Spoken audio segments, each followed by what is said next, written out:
Hi అండి. నేను మీ Sridevi. Welcome back to Srinilayam.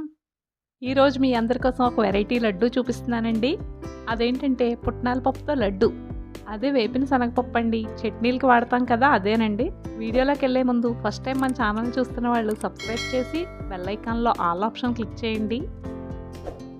ముందుగా స్టవ్ మీద బాండీ పెట్టి 1 కప్పు పుట్నాల పప్పుని డ్రై రోస్ట్ చేసుకోండి.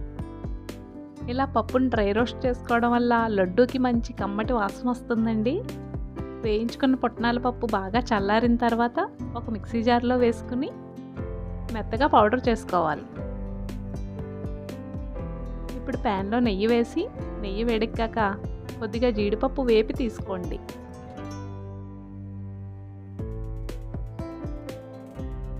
అదే ప్యాన్లో 1/4 కప్పు పంచదార వేసుకోండి. అంటే కప్పు పుట్నాల పప్పుకి 1/4 కప్పు పంచదార అన్నమాట. పంచదార వేసుకున్న అదే కప్పుతో వాటర్ కూడా వేసుకోండి. పంచదార కరిగే వరకు బాగా కలుపుకోండి.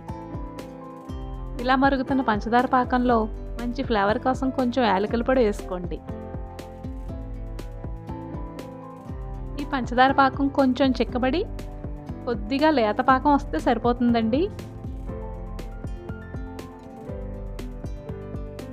ఇప్పుడు మనం పౌడర్ చేసి పెట్టుకున్న పుట్నాల పొడిని ఇందులో వేసుకుని బాగా కలుపుకోండి.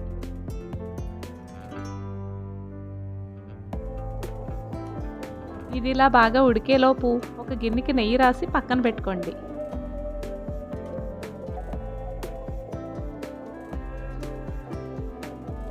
ఇది బాగా ఉడికిపోయి దగ్గరికి వచ్చేసింది చూసారా? మరీ ఎక్కువ చిక్కబడకుండా కొంచెం పలచగా ఉండగానే దించేసుకోవాలి. ఇప్పుడు ఈ మిశ్రమాన్ని నెయ్యి రాసుకున్న గిన్నెలోకి వేసుకుని కొంచెం చల్లారనివ్వాలి. బాగా చల్లారితే గట్టిపడిపోతుందండి. కొంచెం వేడిగా ఉండగానే ఉండలు చుట్టుకోవాలి. చేతికి కొంచెం నెయ్యి రాసుకుని ఇలా చిన్న చిన్న ఉండలుగా చుట్టుకోవాలి. లడ్డూ పైన ఇలా ముందుగా వేయించుకున్న జీడిపప్పును పెట్టుకుని గార్నిష్ చేసుకుంటే ఎంతో టేస్టీ లడ్డూ రెడీ అండి. చాలా ఈజీగా ఉంది కదా. మీరందరూ కూడా తప్పకుండా ట్రై చేసి ఎలా వచ్చిందో కామెంట్స్లో చెప్పండి. ఈ వీడియో నచ్చితే లైక్ చేసి షేర్ చేసి సబ్స్క్రైబ్ చేయడం మర్చిపోకండి. Thank you for watching.